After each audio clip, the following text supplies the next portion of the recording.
सभी का स्वागत है, मैं चार्ली हूँ।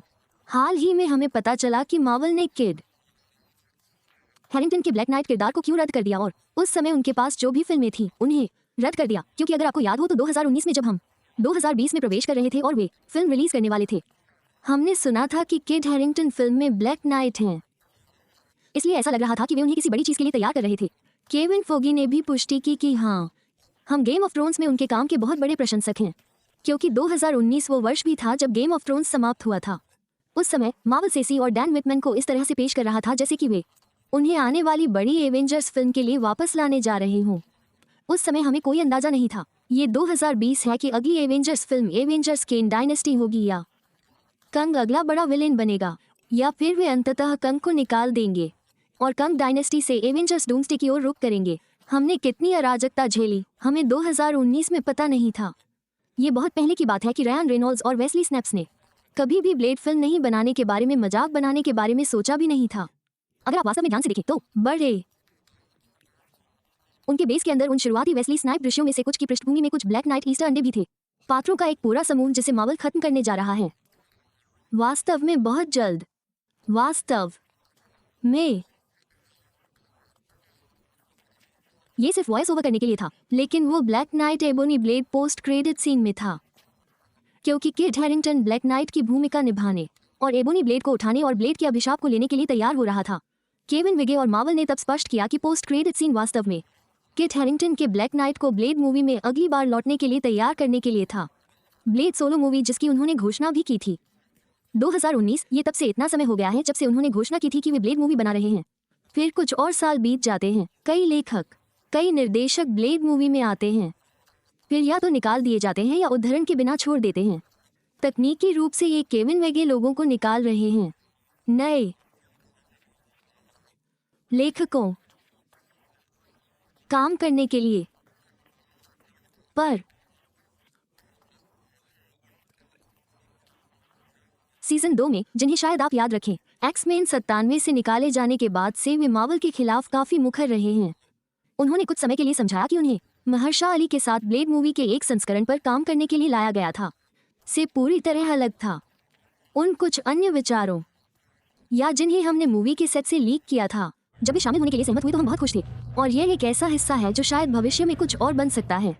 लेकिन वास्तव में ये बोडियो ही थे जिन्होंने इस बात पर कुछ प्रकाश डाला कि मार्वल में वास्तव में क्या चल रहा था और वे वास्तव में क्यों हैरिंगटन के ब्लैक नाइट चरित्र को क्यों फिल्मों से कुछ संस्करणों के माध्यम से ब्लेड मूवी के एक निश्चित बिंदु पर मार्वल हर समय अलग अलग पात्रों के लिए कथानक बदलता रहता है, इसलिए हमें से अधिकांश लोग यह मान लेते हैं कि इसका उससे कुछ लेना देना है। जैसे उन्होंने बस यही निर्णय लिया कि वे अब उस पात्र का उपयोग नहीं करना चाहते, जो कि निराशाजनक है। आप जानते हैं, एमसीयू के अंदर अधिक ब्लैक नाइट की कहानियों के लिए वास्तव में उत्साहित हूँ, लेकिन जिस तरह से बोडेमियो बहुत अधिक अस्पष्ट कारण थे उनके चरित्र से छुटकारा पाने और आगे नहीं बढ़ने के, जिस तरह से वे इसे समझाते हैं। जब तक वे ब्लेड फिल्म पर काम करने लगे तब तक उन्होंने ब्लैक नाइट की कहानी और फिल्म के उनके संस्करण को पूरी तरह से बदल दिया था। कम से कम जब उन्होंने इसे शुरू किया तो यह 1920 के दशक में अतीत में हो रहा था। इसलिए मार्वल के अभिलेखागार खोलें। ब्लेड फिल्म अपने पूरे जीवनकाल में अरबों विभिन्न संस्करणों से गुजरी है। वर्तमान समय में कई संस्करण हुए हैं, जैसे कि फिल्म की शुरुआत उनके द्वारा वर्तमान समय में ब्लेड की उत्पत्ति के कुछ फ्लैशबैक के साथ अतीत में की गई थी। फिर एक निश्चित बिंदु पर एक लेखक आया और उन्होंने इसे पूरी तरह से अतीत में ले जाया, और ये पूरी तरह से 1920 के दशक में होने जा रहा था, जिसमें वर्तमान समय में फिल्म का बहुत कम या कोई हिस्सा नहीं था। यह उस बिंदु पर है कि किड हैरिंगटन के डैन विटमैन ब्लैक नाइट संस्करण को फिल्म से हटा दिया गया है, लेकिन आबनूस ब्लैड्स में रहता है। ब्लैक नाइट की कहानी बनी रहती है। वे बस बोटोम्यो के अनुसार अपने दादाजी पर ध्यान केंद्रित करते हैं, क्योंकि फिल्म पूरी तरह से अतीत में सेट की गई थी।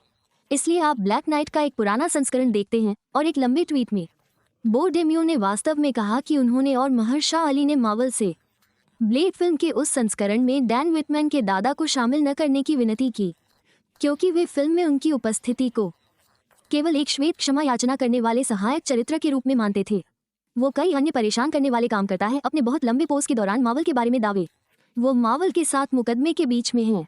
हम देखेंगे कि इसके साथ क्या होता है। मैं किसी भी चीज को कम नहीं आंकना चाहता, वो कह रहा है, क्योंकि वो सब कुछ पूरी तरह से सच हो सकता है। हालांकि आमतौर पर ये बहुत परेशान करने वाला लगता है, और ऐसा लगता है कि मार्वल को वास्तव में ब्लैक नाइट चरित्र के बारे में बहुत परवाह नहीं थी, या कम से कम उस समय की जब वे विकसित हुए थे। स्पिन ऑफ सामग्री, प्रीक्वल फिल्में, डैन विटमैन के लिए अन्य बड़ी फिल्में, किट हैरिंगटन का ब्लैक नाइट चरित्र, एवेंजर्स फिल्मों को करने के तरीके के लिए उनकी दीर्घकालिक योजनाएं। मार्वल चरण 4, चरण 5 और 6 के दौरान वे जो कुछ भी करने जा रहे थे, मार्वल चरण 7 में आगे बढ़ना शायद पूरी तरह से अलग था। इसलिए विभिन्न प्रकार के पात्र, विभिन्न प्रकार की कहानियां, ये सिर्फ मध्य युग से हैं। यह आपका पारिवारिक प्रतीक है। आपको याद है कि यह मार्वल का महामारी युग भी है, जब शूट करने की शॉटगन विधि का उपयोग कर रहे थे, दीवार पर विभिन्न पात्रों और विचारों और कहानियों को, और देख रहे थे कि क्या चिपकता है और फिर उसके साथ आगे बढ़ते हैं। मैंने पहले ही उन फिल्मों के बारे में कुछ वीडियो बनाए हैं जिन्हें मार्वल पृष्ठभूमि में चुपचाप रद्द कर रहा है, जैसे कि इटर्नल 2 नहीं बनने जा रहा है। इटर्नल को शायद बहुत बड़े पैमाने पर प्रदर्शित नहीं किया जाएगा। उस फिल्म में इटर्नल की भूमिका निभाने वाले अभिनेताओं ने भी कहा कि वे वापस आने की योजना नहीं बना रहे हैं। पहले जब मार्वल ने इटर्नल की फिल्म विकसित करना शुरू किया था, ये 2017-2018 की तरह है। एवेंजर्स इन्फिनिटी वॉर या एवेंजर्स एंड गेम से बहुत पहले वे योजना बना रहे थे कि एवेंजर्स एंड गेम के बाद मार्वल कैसे आगे बढ़ेगा। इसका एक बड़ा हिस्सा ये तथ्य था कि उस समय उनके पास तक पहुंच आईपी। तो उस समय केविन फोगी को मार्वल चरण 4 स्लेट विकसित करना था जिसका एक्स-मेन से कोई लेना देना नहीं था। इसलिए कम से कम एवेंजर्स इन्फिनिटी वॉर से पहले, इससे पहले कि वे ये सब चीजें विकसित कर रहे थे, वे मूल रूप से इटर्नल पर योजना बना रहे थे। जिस तरह से वे एक्स-मेन में भारी पड़ रहे हैं, उसी तरह से एक्स-मेन की जगह ले रहे एवेंजर्स सीक्रेट वॉर्स के ठीक बाद। तो ऐसा लगता है कि इसीलिए उन्होंने किट हैरिंगटन ब्लैक नाइट चरित्र को विकसित करना शुरू कर दिया था। वे बस विभिन्न प्रकार के आकर्षण मार्वल के विभिन्न क्षेत्रों में प्रवेश करने की कोशिश कर रहे थे, जो कि इन्फिनिटी सागा के दौरान एवेंजर्स एंड गेम से पहले पूरी तरह से अछूते थे। बड़े पैमाने पर मार्वल की तलवार चप्पल फैंटेसी शैली के पहलू। हालांकि जो हुआ वो ये है कि किट हैरिंगटन के ब्लैक नाइट को ब्लेड मूवी से बाहर निकालने के बाद उन्होंने इसे पूरी तरह से अतीत में ले जाया। उनके दादाजी के एक संस्करण में सिर्फ आबनूस ब्लेड के साथ, मूवी के उस संस्करण में ऐसा लगता है कि मार्वल ने किट हैरिंगटन के ब्लैक नाइट को एक्सकेलिबर प्रोजेक्ट के साथ अपने मिडनाइट सन्स प्रोजेक्ट। वास्तव में निश्चित नहीं है कि अभी इसकी स्थिति क्या है। ऐसा लगता है कि उन्होंने विकास पर बहुत पीछे हट लिया है, इसलिए यह शायद सही समय की प्रतीक्षा कर रहा एक शेल्फ है। लेकिन ऐसा लगता है कि क्योंकि ब्लेड मूवी बस नहीं बन सकती, जैसे कि चाहे कुछ भी हो जाए, चाहे कितने भी अलग अलग लेखक और निर्देशक आएं और जाएं, इस बारे में बहुत सारी रिपोर्टें आई हैं, पृष्ठभूमि में इसे रद्द कर दिया है। अगले कई वर्षों तक, गुप्त युद्धों के बाद तक, शायद हम अंततः उस ब्लेड मूवी को देखेंगे जब हम सभी 90 वर्ष के हो जाएंगे। वे उसे 90 वर्ष की आयु तक ऐसा करने देंगे, लेकिन कम से कम अल्पावधि में। मार्वल ने मिडनाइट सन्स प्रकार की परियोजना को प्राथमिकता दी है, जिसके वास्तव में जल्दी काम करने की बेहतर संभावना है, क्योंकि यह सभी वास्तविक बड़े अलौकिक पात्रों का एक सुपर ग्रुप टीम है, जो वास्तव में मार्वल चरण 4, मार्वल चरण 5 के दौरान बहुत अच्छी तरह से हिट हुआ था।